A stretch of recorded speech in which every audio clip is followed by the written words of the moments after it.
Eric, how you doing? Good. How are you, Bob? I'm good. Hey, no surprise that you guys are in the Sweet 16, but maybe a bit of a surprise that you're the only SEC team to make it. Well, how do you feel about being the only SEC team in there? And I guess what that says about you guys, and are you surprised by some of the other teams that didn't advance? Yeah, I mean, I think number one, it's just so hard to make the tournament. That's what fans, media. It's really difficult. Our league was really represented so well by the number of teams that got into the tournament, and then it's really hard to win a game in the tournament. It's really hard, and so we we're happy we're still alive and we're still playing and we still giving ourselves an opportunity to compete.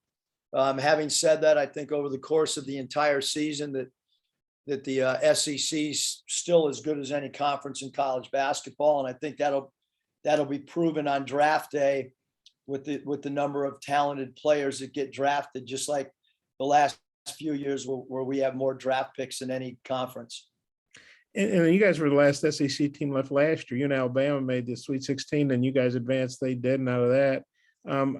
I guess how proud are you of that, or what do you think about that being the last SEC team left 2 straight years? Yeah, I mean, I think it's a credit to how hard our guys have played, and I think everybody plays hard, but we got hot at the right time. We kept getting better during the course of the year. We were really, really challenged at the end of the year, and with arguably, it wasn't my words, but we had as difficult schedule as anybody in college basketball down the stretch, and we were able to play as well as anybody down the stretch. And so I think it's a big time credit to our players that they continue to get better. I thought defensively we're probably at our best the last time we got out and competed against New Mexico State. And then playing a team as good as Gonzaga, the #1 overall seed, you've got such a good record in college when you've had, I think it's 4 more days to prepare. What do you think is the key to that? And does that help maybe give you a little extra confidence even going against a team like this? Well, I mean, they present a lot of problems. That's why, they're the #1 seed, and we have a really challenge ahead of us in a lot of different areas, both offensively and defensively. So the prep is not what it seems really, Bob, because our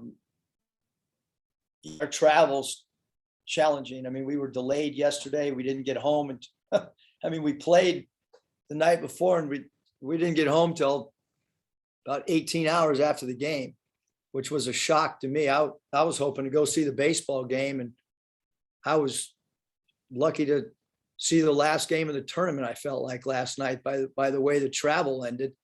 And now, we practice today. We still don't know what time we leave tomorrow. Gonzaga's, as I've mentioned in the past, I mean, they've been on the Pacific time zone for a long time because every team in their conference is in one time zone, to my knowledge. And so, they have a short travel from their site. So we lose a little bit, I think, preparation time just based on how the schedule is going to lay out and the time change and the travel and so on. Okay, thanks. I might have a couple more. I'll get back to Mike. Thanks, Eric. Dudley?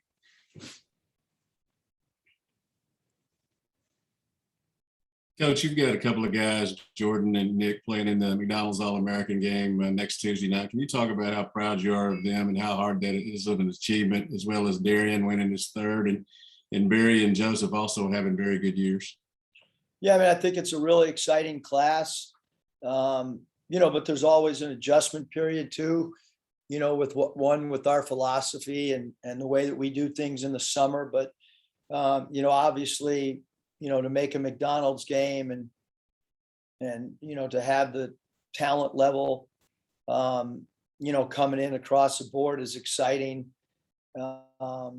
they're all following this NCAA run and texting before games and after games. And I know that all of them are extremely excited to get on campuses as quick as possible. Thanks. Thanks, Dudley. Christina. Coach, I wanted to ask you about Stan and what you remember about kind of recruiting him out of the transfer portal and what you saw from him when he was at South Dakota. Yeah, it just felt like, we really had to get a 6'6", 6'7" versatile player based on, how important Tate and Justin Smith were to us. And, both Stan and Adise were, the two really focal points in the transfer market for us, because of the two players that we lost. We just felt like we had to be able to replace that. And then you add in the thought process of losing Moses Moody. And so those three guys, if we don't get those two guys, then we probably, take a step back. But we lost three really talented players, all in that 6'6" range. And we replaced them with two. And then we had some players like Jalen Williams really improve. And that's why, and JD's improved. And that's why, off an Elite Eight team, we continue to get better, I think, And then I know we've talked about his defense recently and how that's been a big growth point for him, but I wondered if there's anything else you feel like he really brings to the table or has improved on this season. Yeah, I think really the two biggest things, Christina, are his ball handling. We put him in some ball handling situations of late, and we didn't run many of them, but leading up to the last game, we had Stanley handling the ball a little bit more in pick and rolls and behind closed doors. Again, we didn't run much of that package, but we were preparing for it. So we're even adding this late in the season stuff for Stan. But defensively, he's been absolutely phenomenal, and really improved as much as anybody on the defensive end, and then as a ball handler and rebounding. Nate. Stan, it seems like Trey Wade's kind of disappeared in the last few games. How important to get more and better minutes out of him against a team like Gonzaga? Well, I think Trey Wade is a guy that can do a lot of different things. He's one of our highest graders in doing all the intangibles. And based on what happens with foul trouble, or based on matchups, or based on how we want to play, we went small last game during stretches because we wanted to pressure the ball and felt like we caused some turnovers, which obviously we did. Trey is more of a disciplined defender. He's more of a guy that guards his guy and is a great weak side help defender and gives us physicality. So in the last game, there was nothing that he did wrong. It was more us just trying to become a little bit more pressure oriented and maybe a little bit smaller. Just as far as Gonzaga, I mean, you had kind of tried to defend a one-man gang this last game. How different is it with so many weapons that they have? Yeah, they have a lot. That's why they're a team that everybody's talking about being a championship contender, and certainly they've been ranked number one or in the top 5 for a lot of the season, and deservedly so. And they do have a lot of weapons. They have a potential number 1 lottery pick in Holmgren, and Timmy's been as good as any interior player in the entire country. Those two run a great high-low game together. At the point guard position, we played against number 3 Nebenhard now when he was at Florida, and I was at Nevada in an NCAA tournament, and obviously have seen him and what he can do in pick and roll packages. He does a great job of advancing the ball, even after made baskets. He's one of the smartest point guards in college basketball. He's really improved as a 3-point shooter. Strother, number 0, they bring him off screens. He's got deep range. He can catch and shoot with quickness. And then 45, Bolton is a really good 3-point shooter who's got good range. And they come off the bench with Watson, who can play multiple positions. So this team is really talented and as good as anybody in the country. So you're gonna have to play at an elite level to give yourself a chance to win. Thank you. Nick. Can't help but notice the shirt. How nice is it to be going back to San Francisco for you, Michael, your family, to be able to play in a place that's familiar and that's home to you?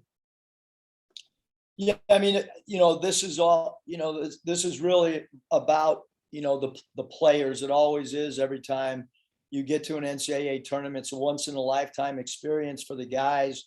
Obviously, I feel really fortunate having, been a part of tournaments, whether it be the Elite 8 run last year or Sweet 16 run at Nevada, and having played in the NCAA tournament on 2 different occasions when I was at USD. So I've fortunately been a part of a lot of these in a short amount of time in college basketball. But, to not say that going back to, to the Bay Area special would not be truthful. It is extremely special. My mom has not seen me coach a game at Arkansas.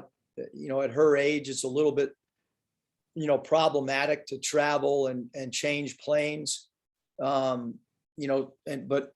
living in San Diego, she's going to be able to come watch us play on Thursday, which is really, really cool and extremely special to me. And I have a lot of friends and close people that I worked with that are still with the Warriors, and have a lot of people that are coming to the game. My ticket request, I could probably add up every game in the last 3 years and put every game together. And I've had more ticket requests for this one game. And it's really hard. Like I have a cousin named Chris Anderson, and it's really painful to tell him to go online and try to buy a ticket because he's one of my best friends, but I'm out of my allotment. So a shout out to, his nickname's Goose, a shout out to Goose that I can't hook him up with tickets. But that I'm out. I don't know. They only give you so many tickets, man. And so you gotta, it's hard because there are a lot of people that I'd love to get tickets to. Got to give one to your mom. Do you remember the last time? My mom is getting the ticket out of my allotment. I promise that. Do you remember the last time the last one she was at? Yeah, for sure. I mean, she was at, anytime we had a big game at Nevada. She came to quite a few because it's a easy Southwest Airlines flight from San Diego to Reno. We always play a game in Staples Center, which she could drive to, which is a little of the reason why we played in Staples, to be honest.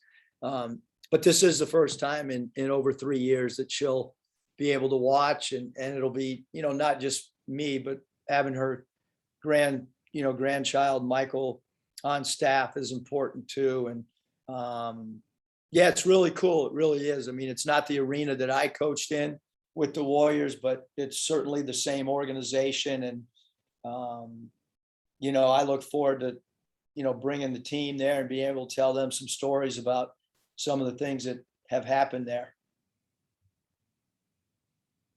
Watch.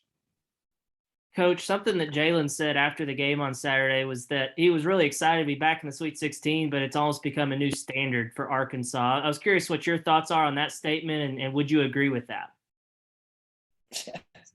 I guess it doesn't matter what I think because, when the day before the game, when you're hearing, hey, if you don't make a Sweet 16, it's a failed season. And,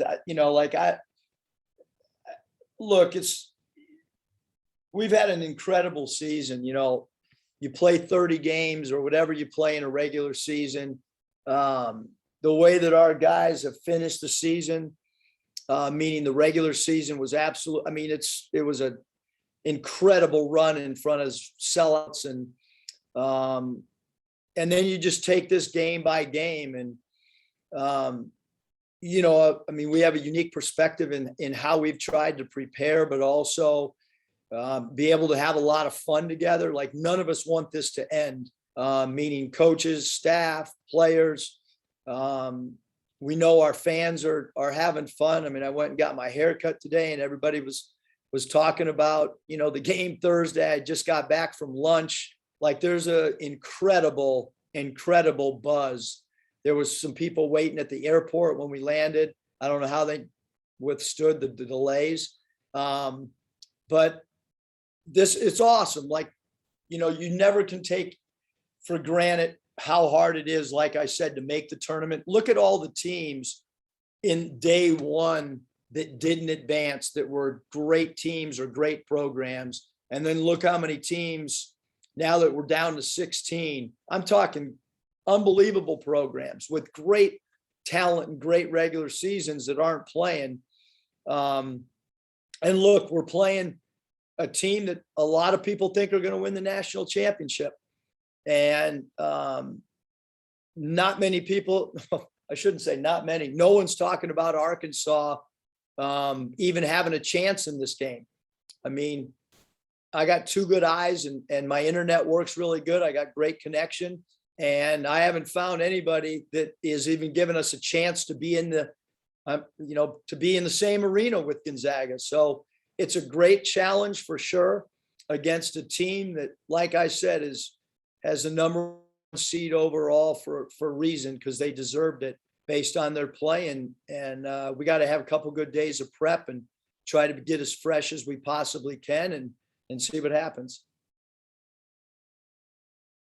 Dudley, real quick, and then Bob. But yeah, Hutch, it's a new standard. Yeah, obviously you mentioned the signees texting and all that. Can you quantify just the success that y'all have had and how that translates into future success?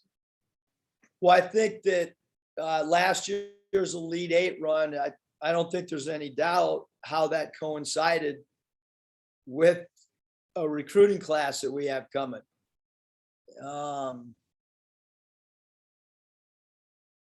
What happens when you win like this is some guys are scared. Shouldn't say scared. Some recruits might not want to compete.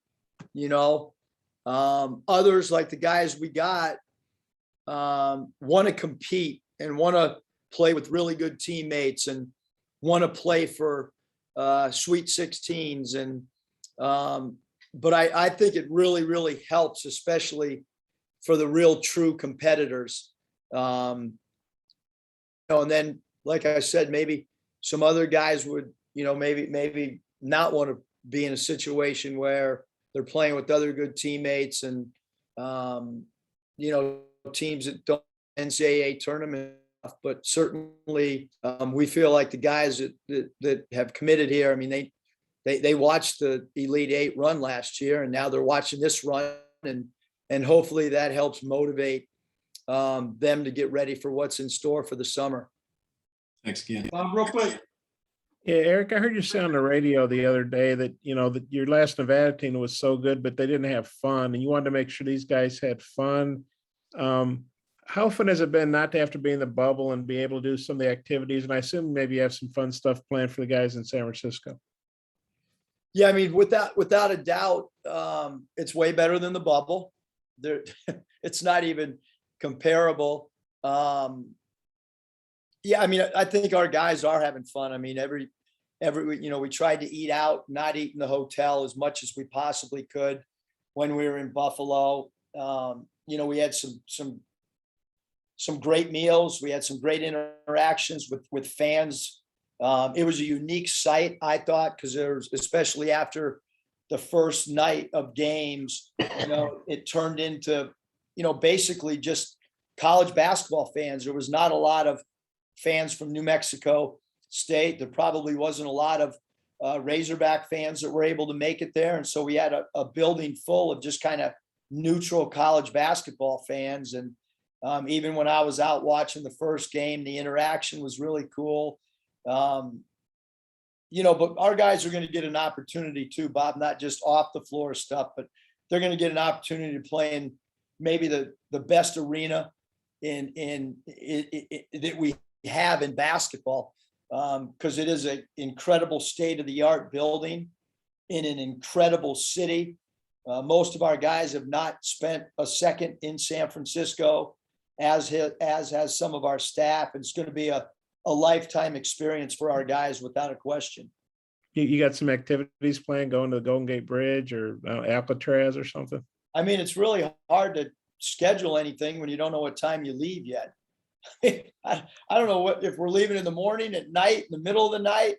I mean, as soon as we find out what time we're traveling, then maybe I have enough off-site practice sites that if we need extra time allotment, that I've got all those lined up, but no outside activities until I get a confirmation on schedules.